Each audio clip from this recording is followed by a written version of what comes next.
Hi guys, welcome to our channel Telugu audio stories with Maithri. నా ఛానల్ని ఎవరైనా ఫస్ట్ టైం చూస్తున్నట్టయితే తప్పకుండా లైక్ చేయండి, షేర్ చేయండి అండ్ సబ్స్క్రైబ్ చేసుకోండి. నా ప్రేమ నువ్వే పార్ట్ 58. ఇక లేట్ చేయకుండా స్టోరీలోకి వెళ్ళిపోదాం. అప్పుడే షవర్ తీసుకుని వాష్రూమ్ నుంచి టవల్తో బయటికి వచ్చిన రానాని వెనక నుంచి 2 చేతులు గట్టిగా పట్టుకున్నాయి. పూజ అనుకుని నవ్వుతూ వెనక్కి తిరిగి షాక్ అవుతాడు. తన ఎదురుగా సింధుని చూసి వాట్ ద హెల్ అంటాడు దూరం జరుగుతూ రానా. ఐఎమ్ వెరీ హ్యాపీ వీర్, మన పెళ్లికి మామయ్య ఒప్పుకున్నాడు అంటూ మరొకసారి హక్ చేసుకుంది. Just leave and get out my room అని గట్టిగా అరుస్తాడు రానా. పూజని అనుకున్న ప్లేస్ లో సింధు ఇలా కనిపించడం తనకు చిరాకుని తెప్పించింది. ఏంటి ఓవర్ చేస్తున్నావు? ఎప్పటికైనా నువ్వు నన్ను చేరాల్సింది. నీ అనుకునే వాళ్ళందరూ దూరం అవుతున్నారు. ఇక నీకు మిగిలింది నేనే. నీ కోపమైనా ప్రేమైనా నాపైన చూపించాలి అంటుంది యాటిట్యూడ్ గా సింధు. అంతవరకు వస్తే లైఫ్ లాంగ్ సింగిల్ గా ఉంటాను, కానీ నీ జోలికి మాత్రం రాను అంతే యాటిట్యూడ్ గా అంటాడు రానా. ఎందుకంత యాటిట్యూడ్ చూపిస్తున్నావు? ఏదో తప్పు జరిగిపోయింది అని సారీ చెప్పాను కదా. అయినా నీతో నాకు అనవసరం. మీ నాన్న ఎలాగో మన పెళ్లికి ఒప్పుకున్నాడు. నన్ను ఎలా పెళ్లి చేసుకోవో నేను చూస్తా అంటుంది నవ్వుతూ సింధు. ప్రపంచంలో అమ్మాయిలందరూ మాయమైపోయి నువ్వు ఒక్కదానివి మిగిలి ఉన్నా నాకు నువ్వు reject and get out my room అంటూ డోర్ చూపిస్తాడు రానా. అతని సమాధానం విని కోపంగా బయటికి వెళ్ళిపోతుంది సింధు విద్యాదేవి దగ్గరికి. రానా రెడీ అయి కిందికి వచ్చేసరికి విద్యాదేవి, విష్ణు, మహేష్, కృష్ణ అందరూ ఉంటారు. కొంచెం సీరియస్ గా వాట్ హ్యాపెన్ అని అడుగుతాడు వాళ్ళని చూసి. సింధు ఏడుస్తుంది నాన్న అంటుంది విద్యాదేవి. దానికి నేనేం చేయను అడిగాడు కేర్లెస్ గా రానా. అది కాదు నాన్న, సింధు పెళ్లికి ఒప్పుకుంది, నువ్వు కూడా ఒప్పుకుంటే ఈ నెలలో మంచి ముహూర్తాలు ఉన్నాయంట అంటాడు విష్ణు. నా పెళ్లికి తనెవరు ఒప్పుకోవడానికి? నాకు తనని పెళ్లి చేసుకోవడం ఇష్టం లేదు నాన్న.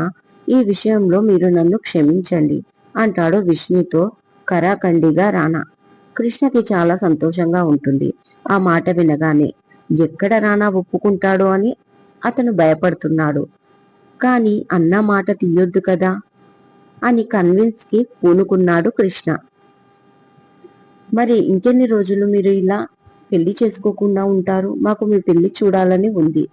ఆ అమ్మాయికి కూడా మీ మీద హోప్స్ పెరుగుతున్నాయి. మీరు ఇలాగే ఉంటే, మీకు సింధు ఇష్టం లేకపోతే త్వరలో ఒక మంచి సంబంధం చూస్తాం, దానికైనా ఒప్పుకోండి అన్నాడు కృష్ణ. ఆ మాట వినగానే నిప్పులు వంటి మీద పోసుకున్నట్టు ముఖం పెట్టుకుంది విద్యాదేవి. ఈ కృష్ణ ఎప్పుడు ఇంతే, నా మనవరాల్ని చేసుకోవడం ఇష్టం లేదు అనుకుంటూ, చూడు నాన్న, నువ్వు సింధుని పెళ్లి చేసుకోకపోతే నేను ఆత్మహత్య చేసుకుని చచ్చిపోతాను అంటుంది విద్యాదేవి ఆఖరి అస్త్రంగా. అమ్మమ్మ, నువ్వు ఆ మాట ఇంకొకసారి అన్నావంటే నేను యూరోప్ వెళ్ళి జీవితంలో తిరిగి రాను. ఎప్పుడు సింధు కోసమే కాదు, లైఫ్ లో నీకు ఎంతో ఇంపార్టెంట్ ఇస్తున్నా నా గురించి కూడా ఆలోచించు. నువ్వంటే నాకు ఎంతో గౌరవం, ఇష్టం, ప్రేమ. వాటిని నన్ను బలహీనపరచడానికి ఉపయోగించకు అన్నాడు రానా చాలా ఘాటుగా. ఇక నానమ్మ మాట తను వినడని అర్థమైన సింధు రూమ్ నుంచి బయటికి వచ్చింది. వీర్, పాత విషయాలన్నీ మర్చిపో.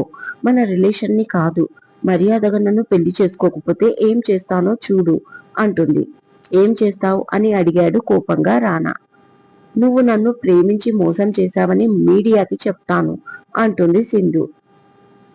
నీకు నీ ఫ్యామిలీకి మీడియాకి భయపడతానని అనుకుంటున్నావా? నీ దిక్కు ఉన్న చోట చెప్పుకో, ఐ డోంట్ కేర్. చెప్పు, ఇప్పుడే కాల్ చేసి మీడియాని పిలవనా అని అడిగాడు రానా.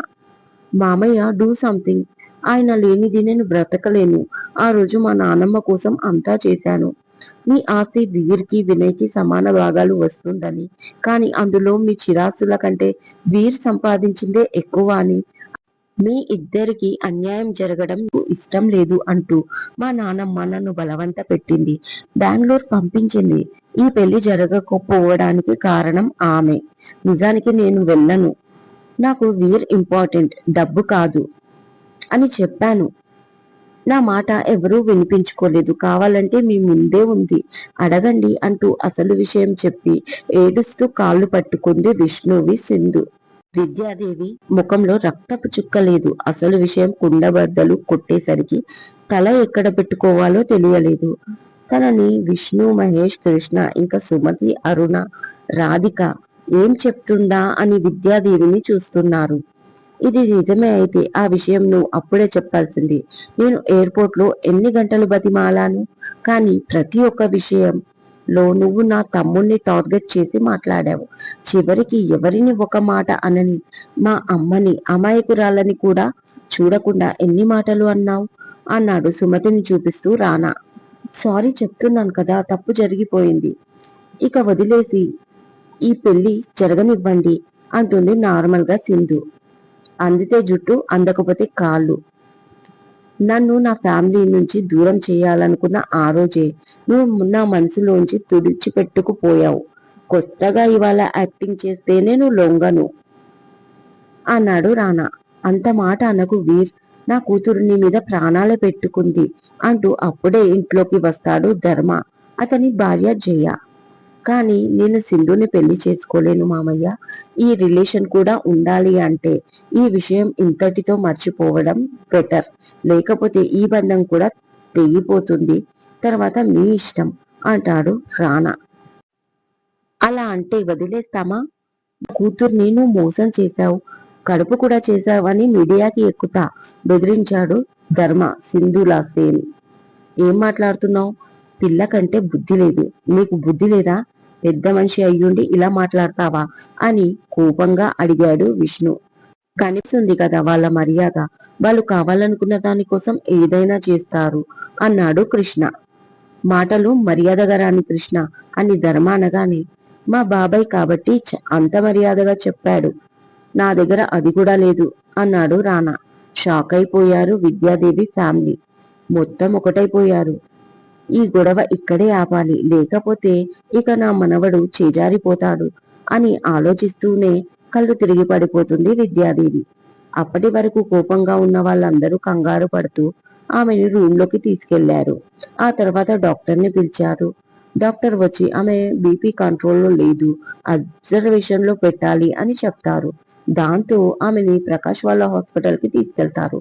మధ్యాహ్నం వరకు ఆమెకు అన్ని టెస్టులు చేసి బీపీ కొంచెం ఎక్కువ అయింది, స్ట్రెస్ తీసుకోకుండా చూసుకోవాలి అని చెప్తారు. ఒక ఆపరేషన్ కంప్లీట్ చేసుకుని వచ్చిన ప్రకాష్ విద్యాదేవి కండిషన్ చూసి రేపటి వరకు ఇంటికి తీసుకెళ్లవచ్చు అని చెప్తాడు. షాపింగ్ కి వెళ్లిన సువర్ణ నుంచి కాల్ వస్తుంది ప్రకాష్ కి. ఏంటి సువర్ణ నువ్వు మాట్లాడేది? నువ్వు ఎక్కడున్నావు? మీరు వెన్నెల వెన్నెల అంటూ తడబడుతూ మాట్లాడుతుంటే విష్ణు ఫ్యామిలీ మొత్తం కంగారు పడి ఏమైంది అని అడుగుతారు. విన్నా విన్నా, తన నోటి నుంచి మాట కూడా రావడం లేదు ప్రకాష్ కి. ఏమైంది? ఏమైంది పూజాకి అని గట్టిగా అడుగుతాడు రానా. కిడ్నాప్, ఎవరో కిడ్నాప్ చేశారంట అంటూ కూర్చుండిపోతాడు ప్రకాష్ షాక్ లో. మమ్మీ ఆంటీ వాళ్ళు శారీ సెక్షన్ లో ఉన్నారు. తను పార్లర్ కి వెళ్దామని వస్తూ ఉండగా ముగ్గురు నలుగురు వెంబడించారు. నేను లైట్ తీసుకున్న, షాపింగ్ మాల్లో చాలా మంది ఉంటారు కదా అని. ఆ తర్వాత షాపింగ్ కంప్లీట్ చేసుకుని కారులో షాపింగ్ మాల్ నుంచి కొద్ది దూరం రాగానే మా కారు ముందు నాలుగు వైపుల నుంచి 4 సుమోలు వచ్చి మాకు కవర్ చేసేశాయి. అందులోంచి వైట్ డ్రెస్ వేసుకున్న వాళ్ళు కనీసం 20 మంది కంటే ఎక్కువే ఉన్నారు. మా దగ్గరికి వచ్చి ఫోర్సుగా మా కార్ డోర్లు ఓపెన్ చేసి మమ్మల్ని బయటికి లాగి స్ఫూర్తిని పట్టుకొని పోయారు. అదంతా కేవలం 4 నిమిషాల్లో జరిగిపోయింది అంటాడు సాకేత్. మీరు అడ్డుపడలేదా? ఆపడానికి ట్రై చేయలేదా అని అడిగాడు ఆఫీసర్. చాలా ట్రై చేశాను సార్ వాళ్ళని ఆపడానికి, కానీ వాళ్ళ చేతుల్లో గన్స్ పట్టుకొని చంపుతామని చూపించారు అని అన్నాడు. ఎవరై ఉంటారు? మీకు ఎవరి మీదైనా అనుమానాలు ఉన్నాయా, లేక మీకు ఎవరైనా శత్రువులు ఉన్నారా అని అడిగాడు. నాకు శత్రువులు ఎవరూ లేరు, కానీ ప్రకాష్ గారి గురించి నాకు తెలీదు. డబ్బు కోసం కూడా చేసి ఉండొచ్చు కదా అన్నాడు. కార్ నెంబర్ ఏమైనా చూసారా అడిగాడు పోలీస్ ఆఫీసర్. లేదు, సీసీ ఫుటేజీలో చూడొచ్చు సార్, ఒకసారి చెక్ చేయండి అన్నాడు. మా పని మేము చేస్తాం, ఇంకేమైనా తెలిస్తే ఎలాంటి కాల్స్ వచ్చినా మాకు చెప్పండి అన్నాడు officer. Kidnap complaint formality complete అయ్యాక స్వాతి ఏం జరిగిందో అందరినీ అడిగి తెలుసుకుంటున్నారు ఆఫీసర్లు.